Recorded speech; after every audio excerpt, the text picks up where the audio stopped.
everybody, and welcome to this week's episode of Attendance Bias. I am your host, Brian Weinstein. If you have a pet, especially a dog or a cat, you may want to bring him up to the speakers for today's episode. That's because today's guest is Jordan Sheldon, the founder and operator of Dog-Faced Toys, the online pet shop for Phish-themed dog toys. For today's show, Jordan chose to tell his story about being surrounded by friends at a high point of his life's journey on June 30th, 2019 at Camden. You all know that I love dogs, so when Jordan's business began to pop up in my social media feed, I knew that I had to have him on the show.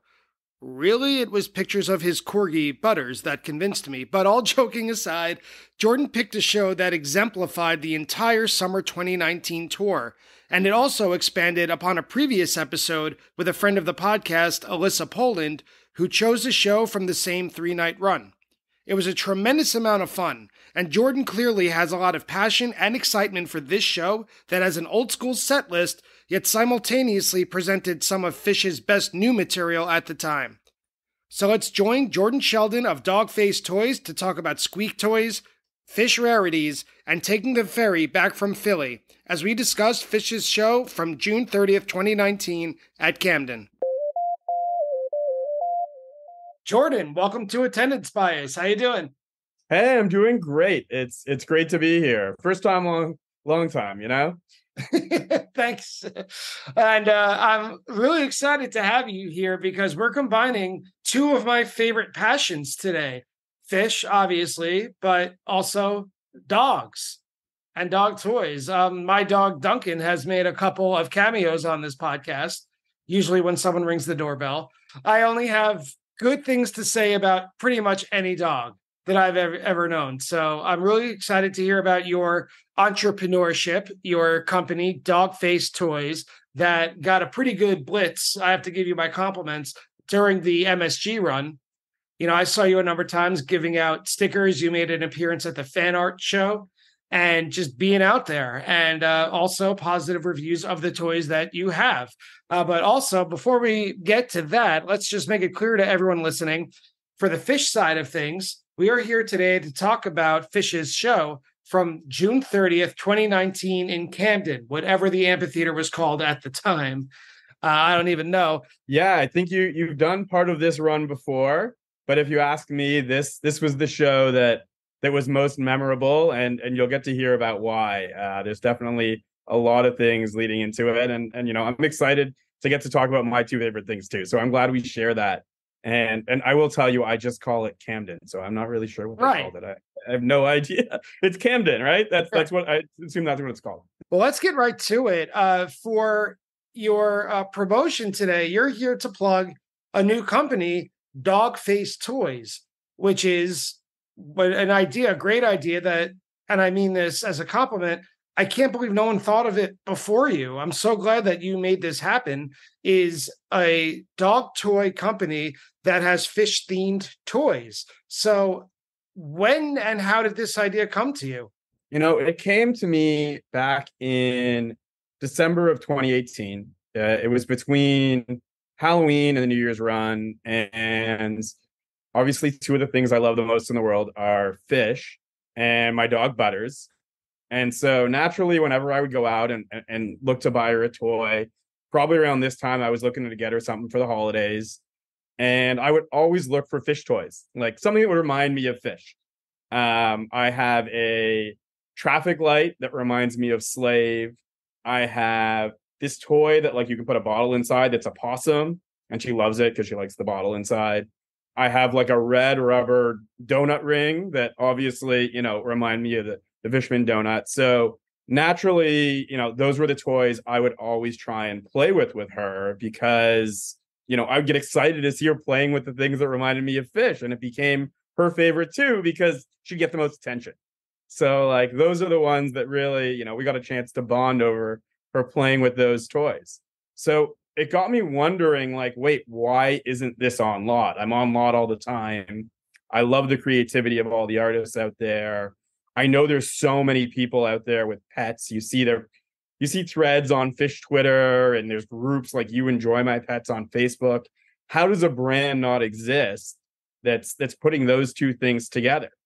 So I went back and was looking, and I still have the text from 2018. I texted my friend Joey, why doesn't this exist yet? And we started throwing ideas back and forth. And over the years, I started telling people about them. But it took until June of this year for me to actually make it happen. I was talking to a friend of mine who I met through Phish Twitter and then, met in person a couple times over the years. He had just sold his marketing company and was looking for something different to do. And I was like, well, I have this idea that I want to work on. And he's like, oh, that's a really cool idea. He immediately was supportive of it. And suddenly it happened really fast. It was like, obviously many years later. And he helped me find a manufacturer. We went back and forth a little bit on some names. So then we came up with the idea of dog face toys, trying to, have a play. I love coming up with plays on the different Phish lyrics and songs. And then registered the company, made a logo. And before you know it, we had a website. We're at Fan Art and we were selling toys. It's kind of a dream come true. Right now, there are 2 toys available for purchase, right? It's the Languedoc. Right? Yeah, we've got the Languedoc, which is modeled after Trey's second Languedoc. It looks great. If you look at the details, it has a little marmar on the headstock, just like his actual guitar. So we really modeled it after that. And the other one is the Fishman Donut, which I decided we should put Harpua lyrics on it. I don't want a goldfish, because obviously the next lyric after that is I want a dog. So seemed perfect. I got to tell you, one of my favorite things with that toy, and I tell this to I swear, everyone who I show it to, I like to give it to my dog Butters, and I go to throw it for her, and I go, do you want to chase Harpua with me? You want to chase Harpua? And then I throw it, and she chases it. And everyone loves chasing Harpua and hopes to get one. I've only ever had one at the animal show in Vegas. Now I get to do that with my dog, which is really fun. And I don't think I mentioned it, but if you want to see them, you want to check them out, dogfacetoys.com. You can definitely go there or find us on Twitter, Facebook, Instagram. We're at dogfacetoys on all the platforms. So definitely go check it out. We post a ton of pics. In fact, I'd say part of my, one of my favorite things about it is really getting to see people's pictures with their dogs. We ask everyone who we send one to if they wouldn't mind sharing some pictures, because who doesn't love seeing pictures of cute dogs, especially when they're playing with Phish toys? Yeah, I only have about 735 pictures of Duncan on my phone. So if I can find one, I'll share it. No, I already did. And Duncan has made, you can definitely find a picture of Duncan in our feed. I think it's there on Instagram and probably on Twitter also. Since they recently launched, what has the response been so far? So the support I've been getting from the community is really just like a reminder of everything I love about this community and the fans. It's basically like that warm feeling you get when you're surrounded by all these happy people at the show. But I'm able to kind of now get that outside of the show, because I'm talking to a lot of people about it all the time. Every sale is really, really rewarding. And I really just love watching people watch their pets embrace their favorite band. I think that's really fun. And the pictures we've been getting have been great. I'll just sit there reading through like Facebook comments. We did a couple giveaways and asked people to post pictures of their pets. And I was just like going through them and loving it. We even actually sold a couple right inside MSG, or like after the shows at the bar. I brought some with me. Just a couple people out there who have actual Languedogs or Fishman Donuts that have been at a Phish show. So I think that's kind of cool to have a toy that's made it into a show. In fact, I wanted to mention, as a thanks to everybody and as a thanks to you, we do want to give out to listeners of Attendance Bias a discount code, 10% off on their next order. Just use code BIAS, BIAS. Enter that at checkout, and you'll get 10% off your order. So thank you to all the fans who have supported us, and to you. Oh, well, thank you for giving everyone that opportunity, and I'm honored to be a part of that. That's a wonderful deal. Just speaking from user experience, my dog, as I've said, loves it. I have to give you a compliment on this, because from a more cynical business perspective, I agree with you on all the heartwarming stuff, but looking at it as a business, as it is, us fans will buy the stupidest shit if it has to do with Phish. And us pet owners will buy the stupidest shit if it will make our pets happy. So combining those two things, smart move, man. It's the perfect demographic, right? And there's Yeah. things that we will go back to buy again and again and again. And, I hope when holidays come around or tour comes around that like people think of us. I know that I always miss my dog when I'm on tour, and like it's fun when you think you come back and you bring them a toy and they're going to be so excited to see you and so excited to get that toy. Like we want people to get that experience. And, I know that we always buy my dog a few toys around the holidays. And so why not get a dog face toy and make it a fishy thing and like share something you love right before the MSG run or something like that. The giving is what makes it fun, really. With dog toys, you can never have enough. I mean, we know how our dogs are. They will chew them to death.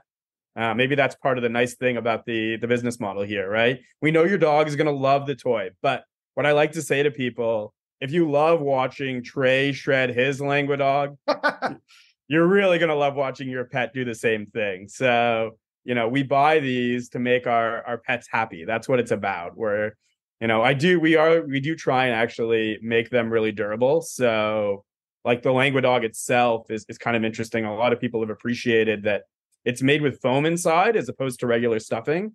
And it's got the stitching from the strings that actually make it pretty strong. So yeah, it's thick. It's got heft to it. Yeah, so it's like it survives some pretty heavy chewers. So that's definitely something we've kept in mind. And we're thinking more about other designs that we can have for your heavier chewers. We want to expand out to cats. We definitely have had a lot of requests for cats. So we're keeping them in mind. And actually, we've gotten some great videos from some friends who have bought them for their cats, and the cats love them. So, they're not just for dogs. So before we move on to the lightning round and hear more about you as a fan, you have the floor. Tell us again where to find Dog Face Toys, the discount code. Give yourself one more pitch before we get to the fish-focused part of the show. Okay, so once again, we're at dogfacetoys.com. You can also find us on social media at Dogface Toys on Twitter, Facebook, Instagram. And we're offering all of your listeners 10% off with code BIAS, BIAS. Definitely come check us out. And we're doing our best also to get out there, whether it's fan art or events like that. We're going to try and be everywhere that we can. But the website is definitely the best way to find us. We definitely have plans for some new toys. So keep checking back. And hey, if you're just looking to brighten your day or something like that, I promise you going to check out any of our social media, you're just going to see a lot of cute pictures of pets playing with toys and having fun. Attendance bias lightning round. When and where was your first Phish show, and what do you remember most from it? Okay, so I know this one was one of your favorites, actually. September 14th, 2000 in Darien Lake. So I grew up in Toronto, and getting to shows from there was hard. There was nothing really super close by. You had to cross a border, but Darien Lake was about as close as it could get. And so I went with my best friend growing up, Darren, and his two older brothers, Joey and Matthew. And they've been family to me literally since I was 2 years old. So it was special to go share that with them. And really, I think what I remember most about that show was the rain. Were you on the lawn? That show. We were on the lawn. I brought an umbrella. I was like, oh, well, I'll bring an umbrella. I'm smart. They did not let me bring that in, my poor dad's golf umbrella. Oh, well. But who cares? We were at a Phish show. We got pretty soaked. But like the roller coaster that show was worth everything. The show gets weird really fast.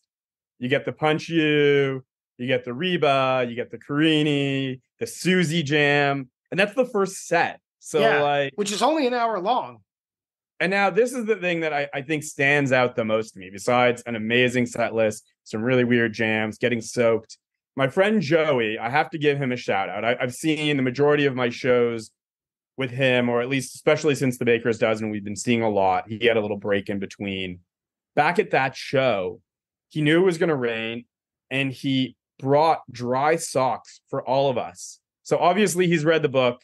He understood what it means to take care of your shoes, or in this case, your socks.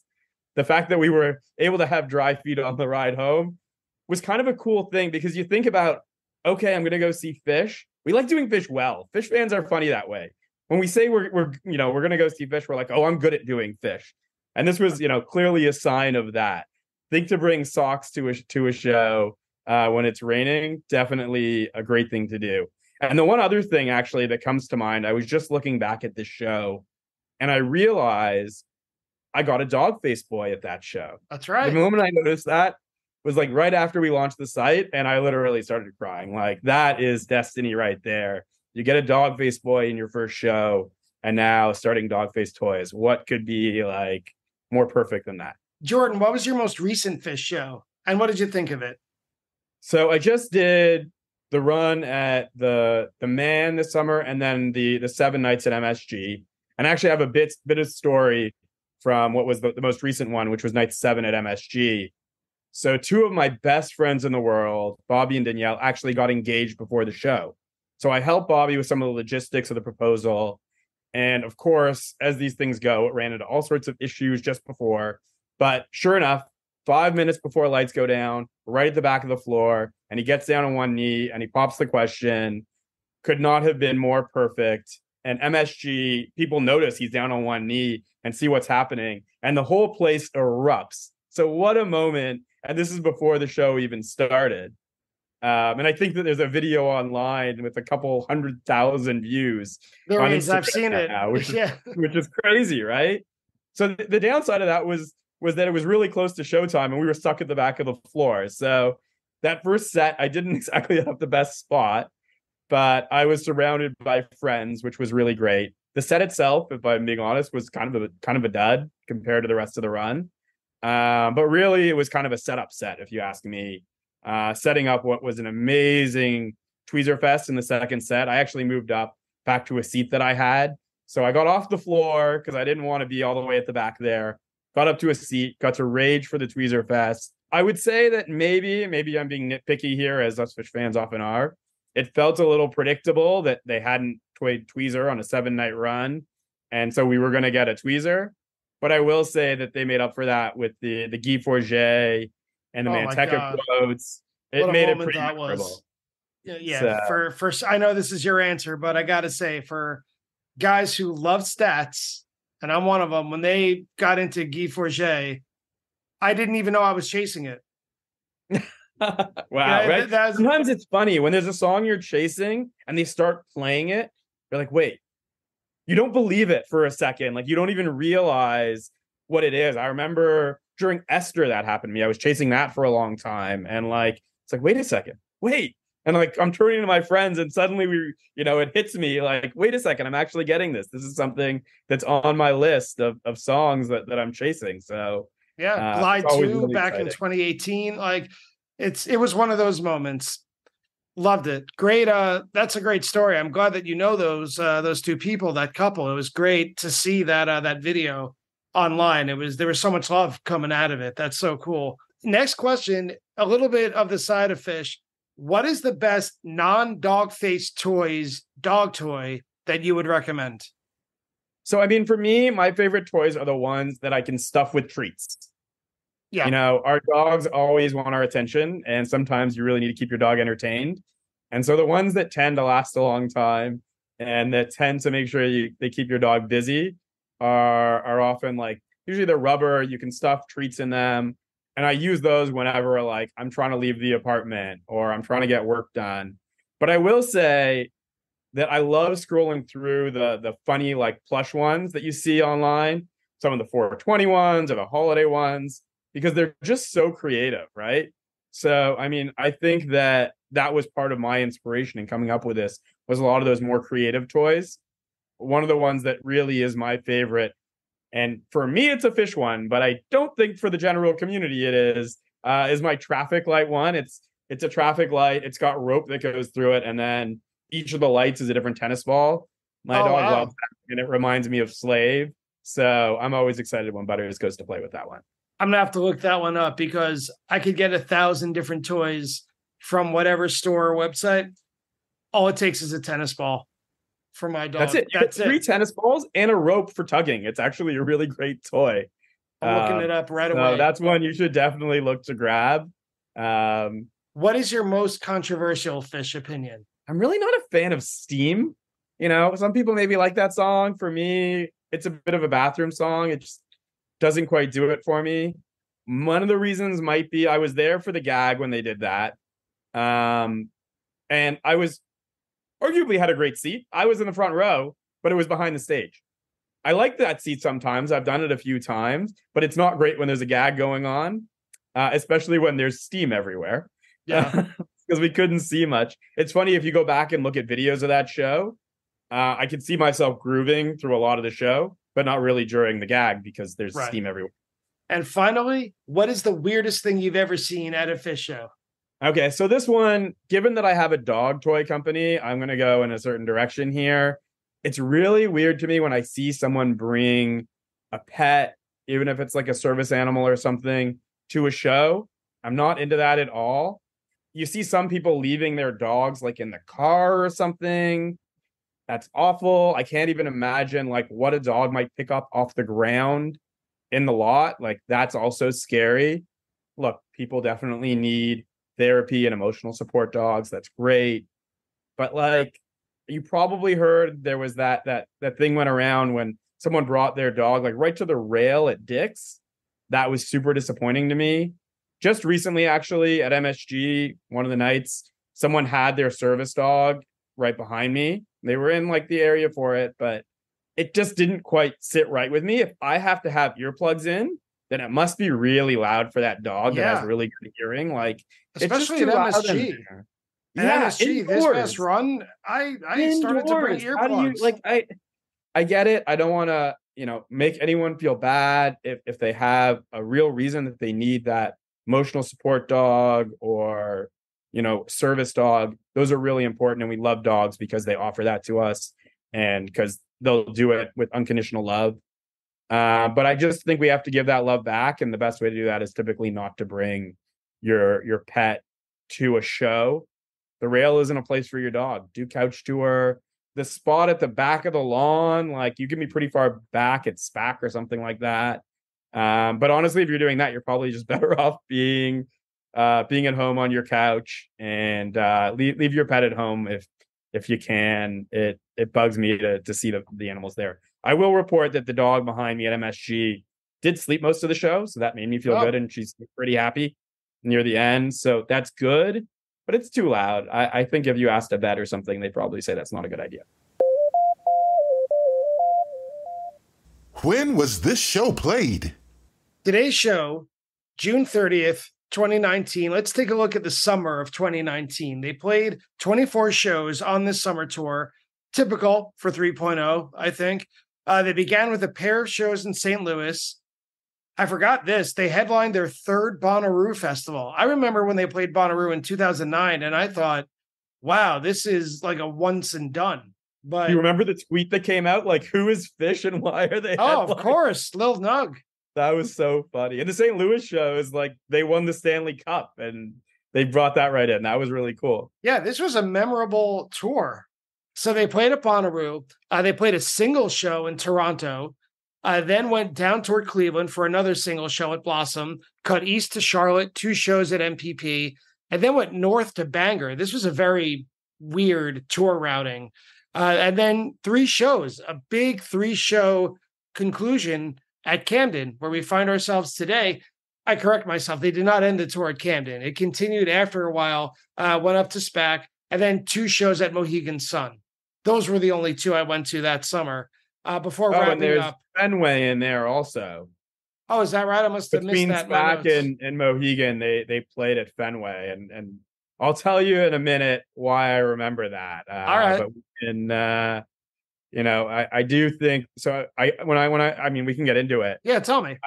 Because this was the beginning of a run that I did Camden, I did SPAC, and I did Fenway.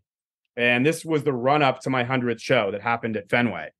I live in New York, and as often the case, Summer offered me, a lot of options of shows to go to that were nearby and easy to travel to. But the run in Camden was really the lead up. And then the day after that was my birthday. And then 2 shows at SPAC, which is right near where my wife grew up. So I hosted a bunch of friends at her parents' house in the country upstate. And then the 2 shows at Fenway. And actually, on my birthday, right between Camden and SPAC, my wife surprised me with tickets for her and her friend to come to my 100th show. And she doesn't come to shows. She's been to actually like 12 or 13 shows, but she is not a fan, not her thing. That's fine. I say all my tickets are half price. I only have to buy one. I get to split my rooms with people. It kind of works out okay in that way. But I will say that still, regardless of all those things that went on that run, the June 30th show was still my favorite of the whole run. So they wrapped up at Alpine Valley and then Labor Day at Dick's, of course. As far as what they played, Ghosts of the Forest songs were kind of all over the place. They littered the set lists. There is usually a trend also of 3 or 4 song encores. I remember at Mohegan Sun, they played long encores. I also remember, and this is maybe a little too personal of like my perspective, but I remember people from home were very lukewarm toward the playing. If you were on Twitter or on Facebook and however many Phish groups there are, a lot of shitting on the music. I mean, that's not unusual, but it seemed a little bit more volatile during this summer than it would be in other summers. Most fans were very casual about what they heard, but it seemed that everyone who was there left raving about them. I remember from Mohegan Sun thinking, wow, like, this is amazing. Like they would be just jamming for maybe a minute, then all of a sudden there would be this incredible peak that would later be called mini jams. Micro jams. They were the micro jams. They were micro jams. I prefer macro jams, but I mean, that is, I think, something that separates Phish from a lot of jam bands is they've been doing it for so long that they know how to get there pretty fast and they can find some interesting ideas quickly. So, they can have a pretty succinct, quick jam and it can get to somewhere really interesting really fast. But that was the summer, maybe the year of people talked a lot about micro jams. I think part of it, and Trey talked about this kind of recently, I think maybe around New Year's on Sirius.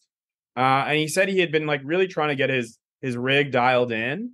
And he finally really felt only maybe even last year that he finally had full control over it and everything was where he wanted it.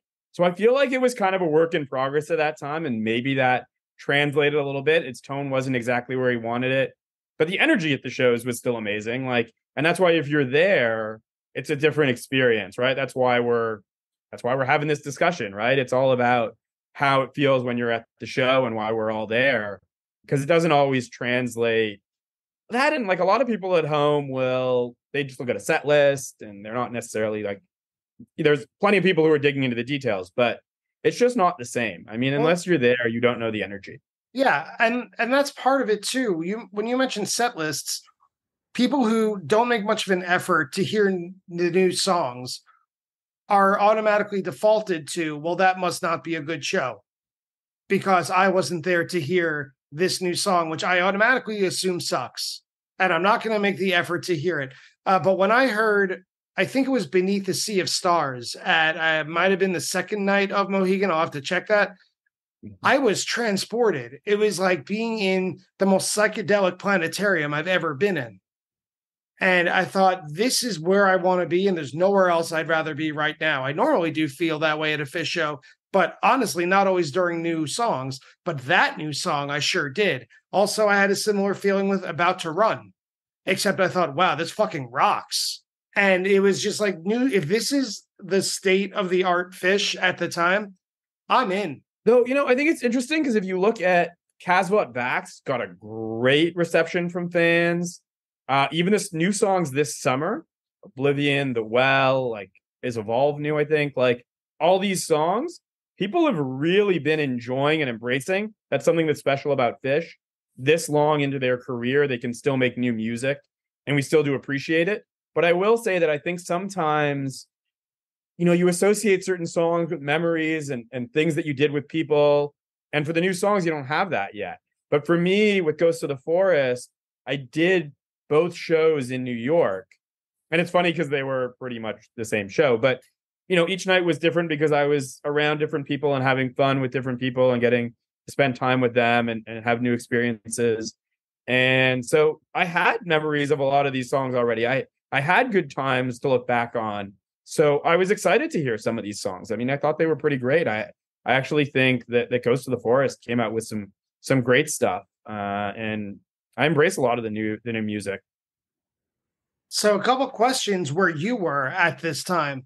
What was going on in your life in the summer of 2019 that led you to this show?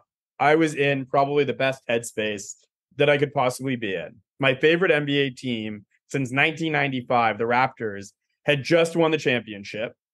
You said you moved? Well, I just finished renovating my apartment. We had bought it over a year ago before that and had been renovating it the whole time. And we just moved in just before we went on this run. And my wife graduated from grad school. This all happened in about a week. And then I leave to go see these shows and have this run that includes my 100th show in the middle. So, like, could I be any happier? Is that why you picked this show? I would say it's all these things. There's, and you'll actually see from the set list, there's some things there that really jump out as well.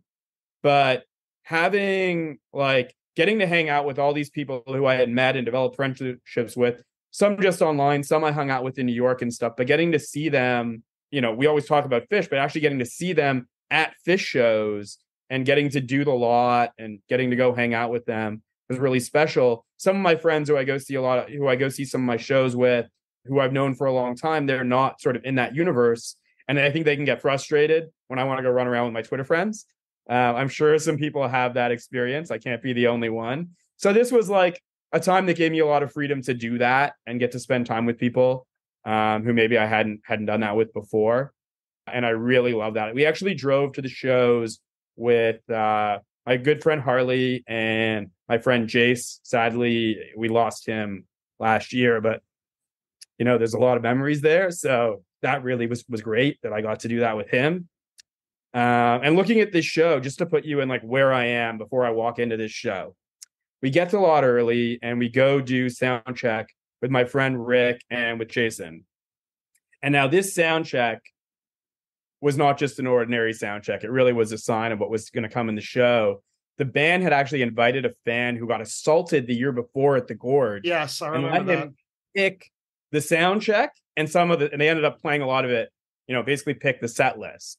So just the sound check, and I have it here because I think it's kind of amazing. 3 Little Birds, Pebbles, Tila, Forbin's Mockingbird, The Mango Song, Most Events Aren't Planned, Driver, and Sleep. And then we get a bunch of those during the show. And the show itself, I mean, I told you there were some things that were special. The average debut year, and I guess I have to thank this fan, was 1994. Now, this one might be a tough one for you to fact check, but if I had to guess, you'd probably have to go back to 1.0 to find something with an older average debut year. I did ask .net. They said I have to check manually, so that's the only way to figure it out. Well, didn't one of those shows at MSG, didn't that first Sunday night have an average debut year of something like 1995? The first set had an average debut year of like 89, actually. It was crazy. But this was a whole show. Right, okay. So, and then the show itself, one other thing was really cool. I had hung out a bit with Scott Marks of Phish.net fame, of course. And we actually invited him to sit with us for that night. Joey actually just dances the whole show. So he just went to the aisle. Scott sat with us. I remember giving him a glow stick so he could see his notepad. And, given the respect I have for what he does and, at the time, knowing him for being the set list guy and the guy who tweets the set list and updates.net, it really was special for me to be able to do a show with him. And since then, I've done more and we're good friends and really appreciate getting to spend time with him. But that being the first one was really special. So that added to all of it. Really, you can see it's a whole rich tapestry of all these things that led to being in the perfect headspace for a Phish show. And then it's all these old songs. I don't know. It couldn't have been more perfect for me.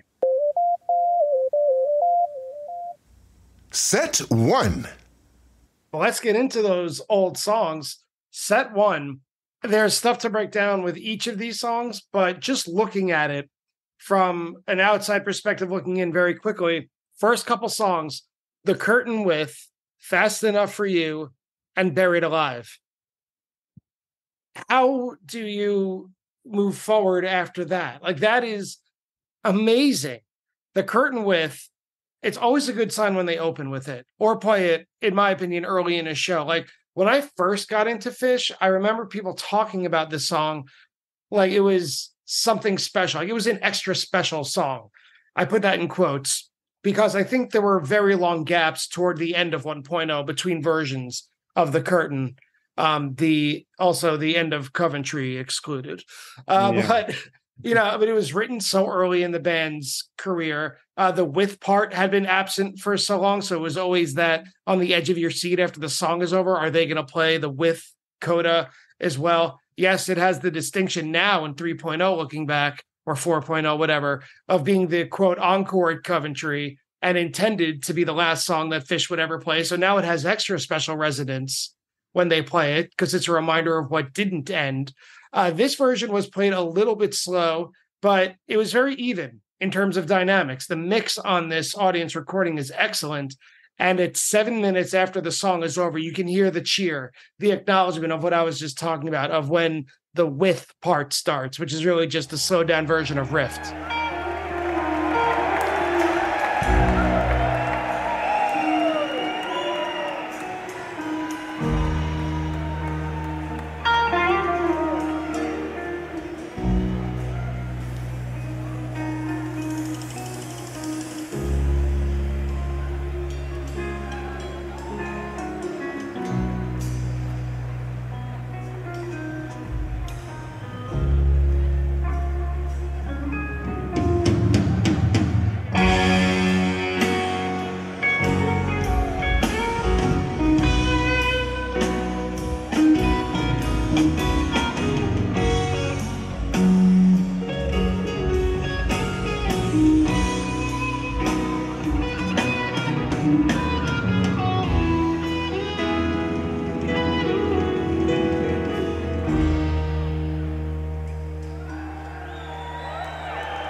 Well, the with part is just so beautiful, and it's a song I haven't actually gotten a ton of.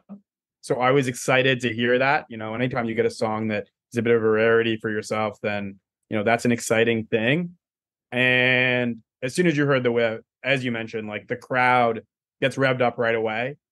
And it really is amazing how Phish can just take you using a composition, like not even the jams, but using the compositions, take you on such a ride of emotions. And this song is like just such a great example of that. When you talk about emotions, I looked at Next, Fast Enough for You, because normally Phish opens with a banger, be it like Punch You in the Eye or Axla or something. And then usually the next song is also a fast-paced rock song. And usually it's around the third or fourth song that calms down, right? They need quote unquote a break. But in this show, it was the second song, Fast Enough for You, that was kind of the low-key second song. In Camden also, which is kind of a big, enthusiastic venue, right? It's kind of, even though it's in New Jersey, it's basically the Philadelphia venue other than the Man. It's bigger than the Man by a lot, and people from all over. So do you remember what it was like being there when it was like this huge energy of the curtain ending and then kind of a soft song next? I can't say I remember exactly what people were thinking or like how they reacted. But for me, it was a 79 show gap. So I really appreciated getting that. How often do you get something? I was leading, this was show like 97 or 98 for me or something like that. And I hadn't had it in 79 shows. And looking back, I mean, I spun the hell out of Rift in my early years of fandom. When was that? Just for context, when was that? Yeah. Like, when were you first getting into the band? I mean, I first listened to them in the early 90s because my camp counselors played them. But probably when I really got into like listening to them on my own was in later high school, so late 90s. And I was like, Rift was probably one of the first albums I had. I didn't have access to a ton of shows. Harder to get if you're in Canada. Shipping's a little bit tougher. So I wasn't, trading tapes or anything like that, and probably didn't really have access to a ton of live stuff until maybe like I had access to Napster when I was in college. So songs from that album were pretty formational to me in my Phish fandom. The other stuff that I had heard was all counselors playing stuff at camp. Like my school friends didn't listen to Phish. It was a camp thing. So I'd listen to it all summer, and I'd go home and listen to 90s grunge. Oh, it was like your summer girlfriend, basically. It was, and then it went from like being a huge Dave Matthews fan, I'll admit it, to then be, sort of what I'd say graduating to being a Phish fan, and like just falling in love with the next level jamming that existed, at a Phish show. And so then listening to stuff like a live one really gave me an idea of what a live show was like. My first show, as I said, was in 2000. So that was the first time I really got to experience it. That it's such a special thing when you can get a song that meant a lot to you a long time ago. Absolutely. So what's funny, actually, this is something, I don't know if other people had this, but I'm a computer guy. I work in software. Some of us have a day job, right? When I was younger, I'd play around on computers, and one of the things I got was like this theme for my computer, so that all the sounds turned into little wave files from Phish songs. And so like anytime you would click something on my computer, it drove my parents and my sisters nuts. You'd get a little like snippet of a Phish song. And I'm pretty sure Fast Enough for You, like a lyric from that was one of them. So it was like something I would hear all the time, just repeated, because I was starting my computer or like clicking on the wrong button. Who knows? I did the same thing with Simpsons clips. Yeah, exactly. My right? parents Stuff nuts, like that. yeah. And you change your icons to like match. So I did that back in the day. So after Fast Enough for You, like I was saying, I'm surprised that this song, Buried Alive, wasn't played second and Fast Enough for You third. I don't know anything about setting up a set list. Like I'm talking like I know anything, but I don't, obviously. But either way, it's a good sign for the show when this is played so early in the first set. Buried Alive and The Curtain. I mean, you can go home after that and be happy and Fast Enough for You. Right? Yeah. So I'm going to go back to this theory that my friend Joey has. I keep talking about him, but obviously him and I see a lot of Phish together. So he has this theory, and it's proven true again and again. Shows that have a great opener and then another opener in the 2, but especially in the 3 spot, end up being great because they hit the energy right early, right at the right point, and everyone is into it right away. And I think this show is just an example of that. You get a big song to start that people get excited about, or at least like an opener type song, and then a song in the 3 hole that just revs up the energy, and you're in a great place. You're ready to go. Like the crowd is into it. Everyone's ready to dance and really groove. And speaking of getting into a groove, I mean, what's next, right? Yeah. Camel Walk comes up next, The Groove. The audience is loving it. It's very chill. Very old school set list. That was what my note is by Camel Walk. I love the call and response. It's at about 4 minutes, about halfway through. There's this part where Trey does kind of muted strumming and Fishman responds on his snare drum. And for me, that's all it takes. I'm in. I love it.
For me, I will say at the beginning of it, it's a bit of an abrupt change of pace.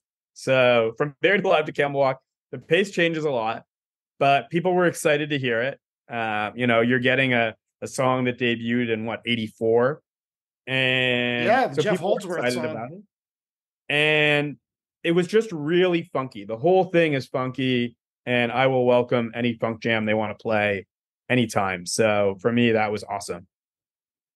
Next up is Reba, which is perfect placement for me. Just as a listener, right? We've gotten the pleasantries out of the way with the openers. And I don't mean that as a derogatory way. We've just spent about 10 minutes talking about how great these first 3 or 4 or 5 songs are. But like when you get Reba right in the heart of the first set, nailed it. Was the show as mellow and calm as the playing in Reba suggests? Because the jam is very soft. So, I think at the beginning, people get super excited when it starts, and it does kind of slow down, but it ends with whistling, which gets everyone excited. Yeah. And I will say, like, you named all the shows they played before this. Typically, these days at least, there's like this year, they started way later, right? So, like, they've already played 14 shows on this tour. Maybe they're a little tired, but I don't think that the fans were. I actually think it was more of a patience. I felt like a lot of jams in this show were really, really patient. And I think you see that here. And it was the summer of the micro jam, so maybe it's not the longest version, but I think it gets somewhere interesting, and the crowd was into it.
After Reba, a sample in a jar, classic mid-set rocker.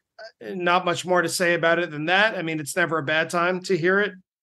It's so much for mellow, though, right? Maybe Yeah. that last one was a little mellow. This is not a mellow song. They get it going, and we're 6 songs in now, and Sample is the newest song they've played. Yeah, that's something to think about. I mean, you don't even realize it as you're listening, but I can imagine maybe like halfway through the solo, it occurs to you. You're just thinking, like, wait a second. The same thing happened just at a couple of these MSG shows, right? And that one that had that, was it like the 3rd show, I think? Yeah, when they had Sunday this night, really throwback like set list, and you're suddenly like, wait a second, what is happening here? So that's a pretty exciting moment as you're realizing that. And Sample's just like, I learned about Phish at camp. Like, it takes me back there. That's kind of what I think of. Like, songs like Reba and Sample are the ones that I remember my counselors playing 100%. They were silly lyrics, and they were fun for us as kids. I'm, whatever, 10, 12 years old, something like that. And just having the time of my life. And we're listening to this silly music that I wouldn't hear anywhere else in the world.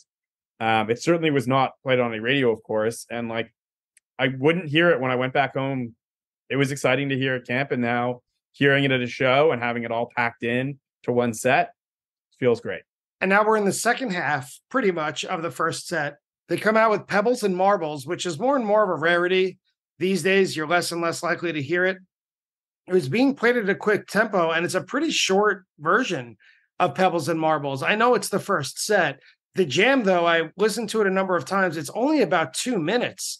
Like, it sounds like it's ready to take off. The song does at about 6.5, but it ends almost immediately after that. So I think this is what a lot of people were complaining about. The keyboard warriors at home who weren't there were complaining, like kind of unrealized potential, you could say. Right. But it sounded like a lot of fun regardless. So I had been hoping for a Pebbles. I think I talked to people about it before that, and they had sound checked it. So you kind of were hoping. It actually had a 71 show gap. Sorry to get geeky with my stats. No, we love it here. That's the second biggest gap in this set list for the band, other than actually Fast Enough for You. And it was only my third time getting a Pebbles, so pretty exciting to do that. But what I actually remember most about this Pebbles is that as it starts, I turned to Scott and I just whispered in his ear, Pebbles. And it was before he even seemed to recognize it. And at the moment, I think I felt like my Phish career had peaked. I called the song before Scott Marks, the guy who's tweeting the set list and updating .net. At the set break, I texted my friend Harley and I was just like, this is a dream set. And she just texts back in all caps, Pebbles. So, that I think said how everyone felt he was at that show. And one of the things that I think is interesting about Pebbles, you mentioned, maybe it's not played as often. I think it's actually in a different tuning. So he often switches guitars. And that's, I think, why it's a bit of a rarity. But I've actually gotten 6 out of the last 9 of them. So I'm not complaining. I've gotten quite a few. I like a Round Room song. That was another album that I listened to a ton. After Pebbles and Marbles is my Great White Whale. Went to all 7 MSG shows. Still have not seen it. Tila, that is. I think any criticism of Phish vocals could be tossed aside during this version of Tila. It's a prime example of when they do it right. Excellent version of Tila. Beautiful piano solo. It's the Page show. I put in capital letters all the way. Like, Trey has a little bit of difficulty at the end, of course, because it's one of the hardest compositions that they've written. But if you focus on Page during this version of Tila, you can't do anything but smile. As I look into your eyes, my frozen heart begins to fall and burn till layer after layer melts away to a pool. A sky blue mirror of her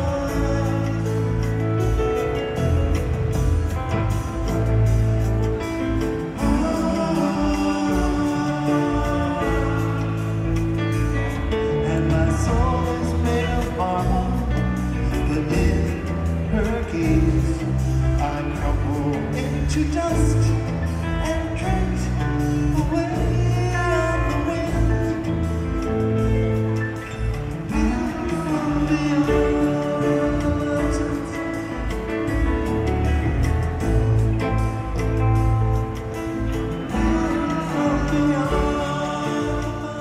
So this was my third Tila, and I think I've had one since. So maybe I'm spoiled. Yeah, man, you're robbing them from me. But honestly, so maybe you should come to more shows with me. We've got to do some enough. together. Deal. But honestly, anytime you get something like this, obviously it's a huge treat. The vocals in this version really are good. They were really hitting the notes. And at the end of it, it's not technically into, but like they really didn't miss a beat. It just goes right into Mango Song, basically. Like it felt like finish one note and just start the next. And it's a really nice transition. Mango Song fits kind of perfectly right there with the end of Tila. People should go back and listen and just hear how that goes one to another. It fits perfectly. Yeah. And I would argue the next song too, between Tila, the Mango Song, and Driver, it's like this cute little suite of songs that you can't take one out. You can't move them around. It's like a perfect 3-song. Like I said, it's 3-song suite that just, I can imagine the crowd being mellow enough, but also excited enough to hear each one. For sure. And I mean, Mango Song, I hadn't had one in, I didn't know the timing then, but it was 54 shows. So I'm excited for something I haven't heard a while. Another song that this was only the third time I heard. Tempo starts a little slow, but around the 6-minute mark, you really kind of hear it pick up. And the last couple of minutes really actually have energy. So I felt like it went pretty good. I thought it was a great version of that song. Definitely enjoyed it. And perfect to go into Driver from there. I mean, and really the Mango Song, I thought the vocals were great again. So both of those songs, they nailed the vocals. So congratulations to Phish. They can still sing. And they closed the set with David Bowie, which I did not like this version the first time I listened to it, but I've listened to it a few times since, and it's gotten better. with re-listens. My controversial Phish opinion was, I think, my first sentence in my notes for this show, for this version of David Bowie.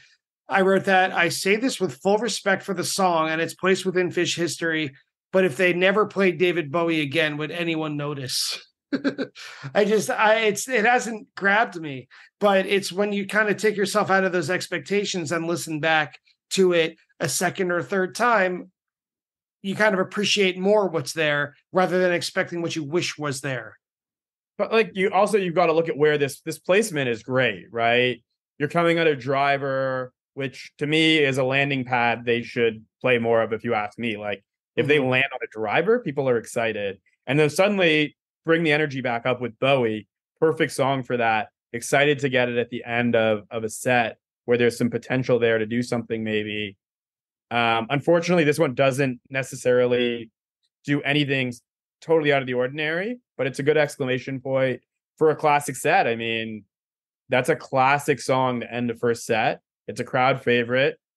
People may be waiting for that big one. And I mean, Alpine last year, I was at a show, they played it there, and it was definitely one of the best they had in a while. I remember talking about it right after that show, saying maybe that's a sign of things to come for the song. It hasn't totally happened yet, but there's definitely a lot of potential, and we're all going to wish for it until it happens.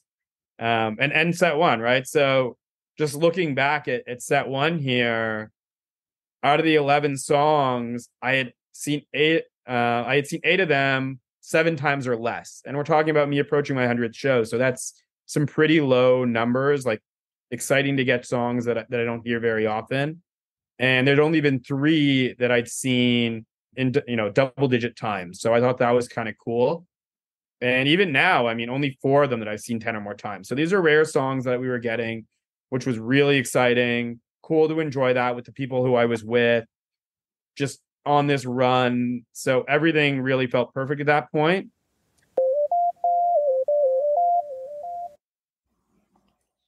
Hi, everybody. Brian here to welcome you to the set break of today's episode of Attendance Bias.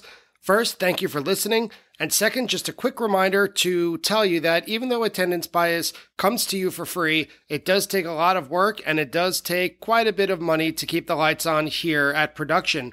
So I just wanted to ask a small favor if you could support the podcast in any number of the following ways. If you could leave a review or a rating of it on whichever podcast app you use. If you could spread the word, telling a friend or someone you think may be interested in it about it. Or probably the most concrete way is to go to www.buymeacoffee.com/attendancebias and donate however much you can financially to help with the continuing costs of Attendance Bias.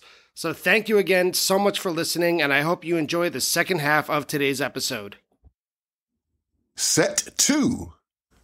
But the second set opens with a much newer song, Mr. Completely, which is an awesome set opener. I don't know if I've ever seen it open a set, but since the Baker's Dozen, this song has been a kickstart to some of their best jams. I'm sure before then, too, the Baker's Dozen version was kind of a turning point for this song. Like, it's, all right, now you got to sit up and take this seriously because Mr. Completely is starting. This kind of goes all over the place. Like, there's a solid and soft groove once the jam gets started. It gets psychedelic at about 8.5 minutes. That's mostly my style. I love that. The psychedelia.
Fishman, that's one of the things I love about this song. Fishman is always the one to bring it back. You can hear that drum beat. It's so distinct. And he could almost drop it in anywhere. But Trey seems happy to keep improvising, even though Fishman is kind of teasing to get back into the song. But I love that Trey is mostly using rhythm guitar. I think Trey he underutilizes his rhythm skills and makes space for everyone else. My favorite part, I keep writing my favorite part of the jam, like every 4 minutes. And then there's sustained soloing. There was an awkward transition back to the jam, but man, solid opener. I would have been freaking out. So only my second Mr. Completely. So it was really cool to get it. Yeah, I'd say around the 5-minute mark. It starts to get really interesting to me and get out there. It gets into that psychedelic space, but it's a patient jam, right? It really feels patient.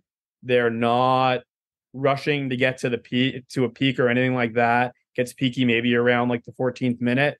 And you hope that this song gets the respect that it deserves, because I think it's pretty great. And it clocks in at a pretty respectable 17 minutes. That's pretty good way to start a set. A 17-minute Mr. Completely.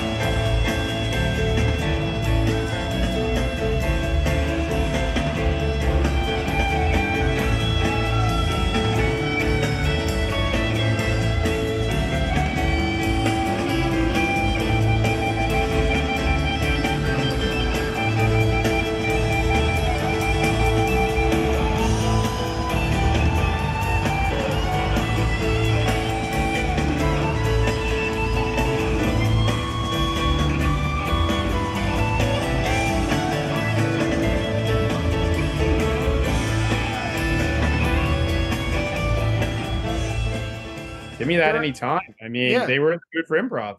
During a summer when the band was getting shit, at least online from vocal annoying fans, for not extending jams. Right? And then Mr. Completely, they go 17 minutes. That's a great spot. That's a good sign for this set. And okay, let's talk about a long jam. 20 years later now, right? I don't, you know what? I just want to ask you about this, because to me, this leaves 20 years later at like the 5-minute mark, and it goes all the way to like 19 minutes. So to me, this is between this and Reading 2013 for best 20 years later ever. But you tell me your experience. I want to recommend a version to you. Okay. Also, Albany, October 16th, 2018. Really great version. And I guess, I would say there was, to me, a period there in 2018, 2019, where I think 20 years later had some momentum and had some really good versions. Now, you look at them picking this song to play in this spot. There were only Pebbles hadn't been played over 20 years ago. Well, Pebbles and Mr. Completely hadn't been, everything else was from more than 20 years ago. So maybe they're a bit in that headspace, like, hey, noticing we just did something interesting and had a lot of old school songs, and now it's 20 years later. But I had just been celebrating all these milestones. I'm moving to a new apartment. My team wins. My wife graduates. All these really cool things are happening. My 100th show is coming. My birthday. Like, I'm in the perfect space to hear 20 years later at this moment. So I have all the attendance bias. But, I would say 5 minutes in, you really hear them get settled into like a slow psychedelic space.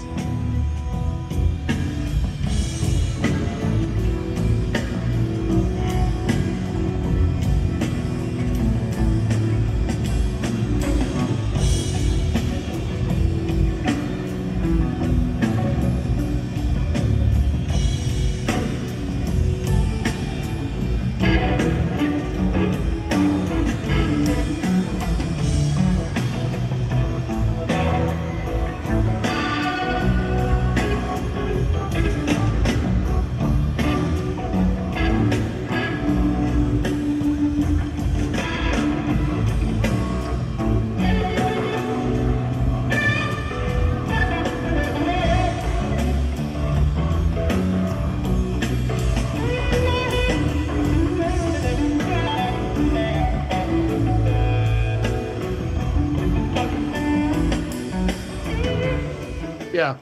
And I wrote down in my notes here, I wouldn't be surprised. I'm not a good enough listener to pick this stuff up, but if someone told me they took this and turned it into some song, I wouldn't be surprised. Like, you see that happen once in a while. There's a jam they get into, and then suddenly, years later, that's actually part of a song. I could see that being the case. And then, minute 8, I think you hear some really great things happen there as well.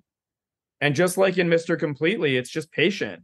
It shifts around 10 and a half minutes to get a bit faster, more of a groove.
There's no like singular peak, though. It really is just finding its way around and exploring ideas.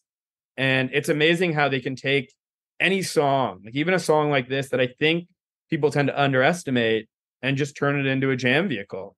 And then near the end, it gets actually sort of more funky. And, you get that kind of probably around the 18-minute mark. And I think it's amazing. So for them to push this song over 20 minutes in a summer where they weren't pushing all these songs and they had just done a song for 17 minutes, you could tell they were improvising and feeling it. Like everything kind of was gelling for them in that little suite of songs. Yeah, they were feeling it for sure. And it was, like you said, it wasn't like one long extended jam. It was kind of piecemeal, but really powerful improvisation piecemeal. Like every section felt defined, and we were in this groove, and then they kind of segue, not quite well, just kind of ripcord, I guess, into Big Black Furry Creatures from Mars. And to me, it was like being in a deep, peaceful, dream-filled sleep 20 years later was, because you were so locked in with them as a listener, and then your alarm goes off with the opening of Big Black Furry Creatures. I mean, if I woke up to Big Black Furry Creatures every day, I'd probably be pretty happy. I actually think it's kind of a perfect way to like suddenly veer the set back into something with a little more energy. Like you have this amazing jamming, amazing psychedelic space, a little funk, and then what a perfect spot to just like get us all up and moving, like all at slap once. in the face. It's what this song is made for. Like, so again, it's all about the placement. And there's actually, if you go back, there's a few quotes in there. They've got My Pet Cat quotes. They've got ass-handed quotes in there. So the band's having fun. Like, they know that they've just done something really cool with those two jams. They probably realize that they've got a bit of an old school show going on. And this is just them having fun. And if they're having a lot of fun, we're all having a lot of fun, right? And then they really drop it with Tweezer, like another perfect call for a mid-second set. This Tweezer, to me, especially around like the 6 or 7 minute mark, it's like this band-wide melody begins. And to me, it was a good example of modern Phish. It's like no one's taking the lead. It's more structured and more modern than like, say, 1997, where it had a very democratic feel. This is a little bit more directed, but it's really fun to listen to and easy. It's not really challenging. And it reaches a peak of about, I don't know, maybe 7.5 minutes.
to me, this felt like the analogy of a lobster in a pot boiling.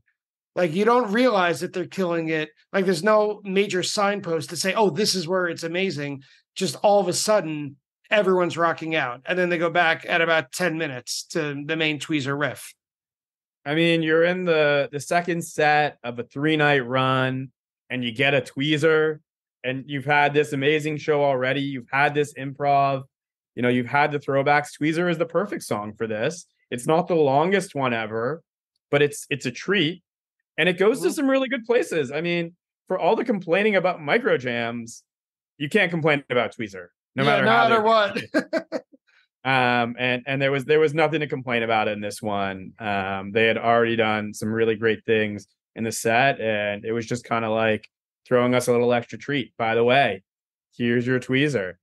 Definitely excited to get a tweezer in the middle of the set here. And really, it brings us back to the throwback songs a little bit. Big Black Furry Creature, Mars, and Tweezer, both going back to 87 and 90 respectively. So, like, take me back. I'm happy to go back into that space. Though perhaps the next song brings us back into a little modernity here. Well, the next two songs, right? They end Tweezer into Shade is like a nice landing spot. I really enjoy this song, but everyone has to go to the bathroom at some point. It's no shade to Shade, but I like Shade a lot. I think it's one of the better, more recent ballads, but after that opening of maybe half hour, 35 minutes of music, you need a landing spot. And then on to Most Events Aren't Planned, which I really enjoy. People, I think, from what I see, tend to generally not like Page solo songs. If you just name check a few, like Army of One, Halfway to the Moon. I think this one has drive. It has strong lyrics, although maybe it's not the most interesting song, but it kicks ass. This one is like a big, fun piano solo at 5.5 minutes, although the rest of the band isn't giving Page much to work with. Like, they're not really behind him, I don't think. But I would throw my hat in this ring. I like Most Events Aren't Planned.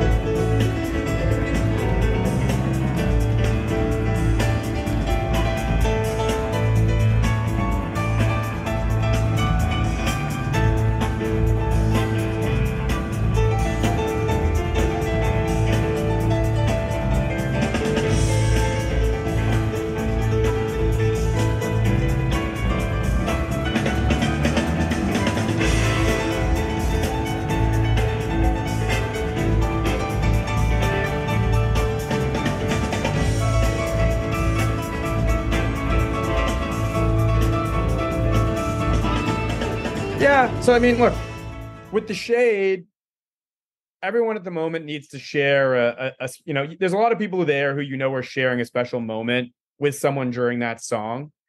And so they earned the landing spot. For me, look, I told you, my wife's no fan. She doesn't come to the shows. But I know that someone is there with their significant other, and that song is special for them for that moment. And one cool thing, bringing it back to dog face toys for a second. My wife may not like Phish, but she's been super involved in this. So she came to fan art. She came to the HF Pod event where we were selling. And she's been helping me every step of the way, from designing the logo to like all the things we needed to do. And so songs like this are like where people get to share a song with someone they love and share a special moment. And that's an important thing to have at a Phish show. I mean, a Phish show is about a whole range of emotions. And so you need your Shade in there too. Now, Most Events Are Unplanned. Let's talk about the vocals for a second, because this one didn't quite hit the mark the way the other ones did. So they didn't quite get there. But, this whole show was kind of something unexpected. And maybe this is a call to that. They didn't plan to play a throwback set. So that was kind of, maybe that's what they're thinking. I've actually gotten a surprising amount of Most Events Aren't Planned. So take it or leave it for me. Up until the recent version at Star Lake, which I wasn't at that show. I had like 5 out of the 11 versions. So I was in that 50% club for a minute. But the piano solo really is good. Yep. And maybe the rest of the band took a little bit of a break there. They needed an extended breather. And then, interestingly, a standalone Makasupa Policeman. Almost every time I've heard it live, it's either a landing spot or it kind of rises from the ashes of a jam that has reached its conclusion and they don't know how to end it. And then they go into Makasupa Policeman. Standard version, although I did like Trey's quote-unquote keyword after woke up this morning. All I could think about was how much I couldn't wait to hear Mike play bass. Aw. Well, I mean, when Trey's having fun with the lyrics, we're all having fun, and Paige just had a turn. So it was Mike's turn to get a little groove, and, Trey did the call out for it. And he certainly does something pretty good there. I liked his little solo. It was a fun Makisupa in that spot. I think it's just a sign of them having fun. It's definitely a song they play, I think, when they're having a lot of fun. So I think that's a good one there. Which I think is true for the rest of the set, which goes with Chocta's Torture and then closes with Susie Greenberg. Neither one of them stands out to me like crazy. Chocta's Torture, I think, had some pretty good flow. They actually had a pretty good jam at around 4.5 minutes, although it was a strange ending for me for Chocta's before the coda. And then Susie Greenberg, classic party closer. Although I love Paige's synth, going back to love for Paige, his synth solo very early on is very unusual for Susie, but you could hear the crowd loving it. I mean, the chalk dust brings the energy back, right? It was time to get that energy level right all the way back up. Maybe this is an example of some of the shorter jams they were doing that summer. Yeah. But we already had a 17-minute song and a 21-minute song. So, like, we're kind of asking for a lot, and they got to some good spots in a 7-minute version. So if you can do a lot in 7 minutes, you don't have to go 20 minutes.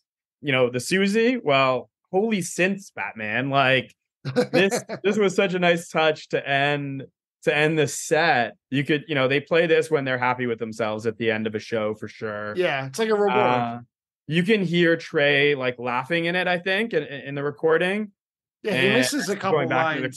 He misses stuff, but I'm not sure if it was because he was forgetting stuff, or if he was laughing because he was forgetting stuff, or if he was missing lines because he was laughing too much. And you hear it in Paige's voice too. They're kind of laughing a bit.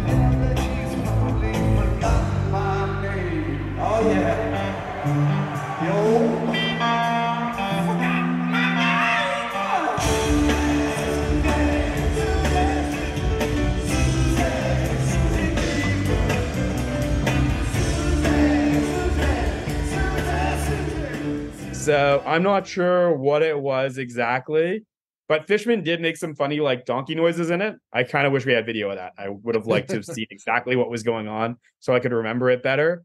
But you could tell they're pleased with themselves at this point, and the crowd is loving it. We just had 2 ragers to close out the set. Everything has been, sort of throwback type show so far, with some huge improv. You've got to be pretty happy at this point. And, I think they rounded out that set really nicely. I'm happy with those 2 to close. Absolutely. And the encore is nothing to sneeze at either. Punch You in the Eye. What's the Use? Julius. I propose to you that this is an entire show in 3 songs. Punch You in the Eye is one of their best openers, if not their best opener. What's the Use? I always think it plays well in the middle of a second set when everyone's kind of fucked in the head, and everyone's kind of out there or woozy. And Julius is a great closer or a great encore. So I think this is a full show in 3 songs. I hear that. I mean, at the time, what's interesting here is they hadn't played Punch You in an encore since 98. Yeah, I wrote it. It sounds like an times. unusual They choice. hadn't done it since. Totally like crazy. That isn't something that happens, but it works really well to open the encore because, like you said, more songs are coming. Like this isn't the end of the show if they're playing Punch You. So it was kind of perfect that they had that there. There is a moment in there where the rhythm seemed a little off. I don't know what exactly was happening. Yeah, I thought maybe only half the band was playing during the landladies section. Like someone missed something.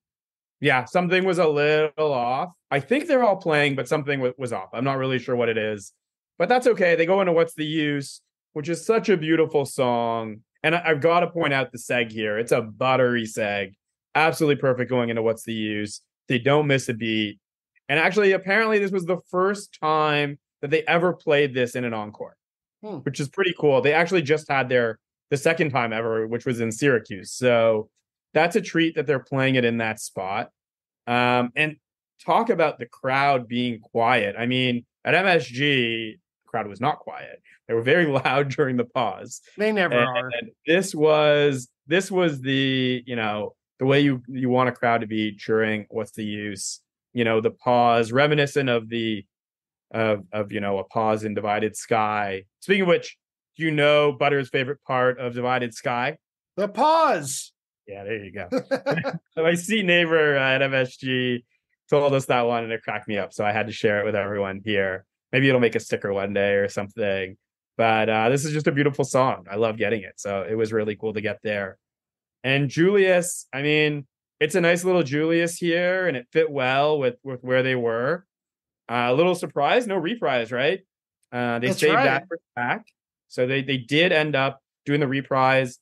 It was the second song at SPAC, actually. They had some bust out before that. Don't remember off the top of my head, but I'm sure you'll come back with it. Overall, this show just comes across as patient jamming throughout. We get bust outs. We get deep improv.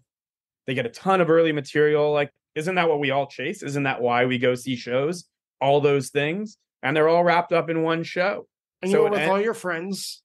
Exactly. Like you're with your friends and you're hearing your favorite music and it's taking you back to times that, the other times you've had amazing, experiences, whether it's back to sleepaway camp, whether it's to your first show or whatever it is, it's taking you back to all these, formational moments.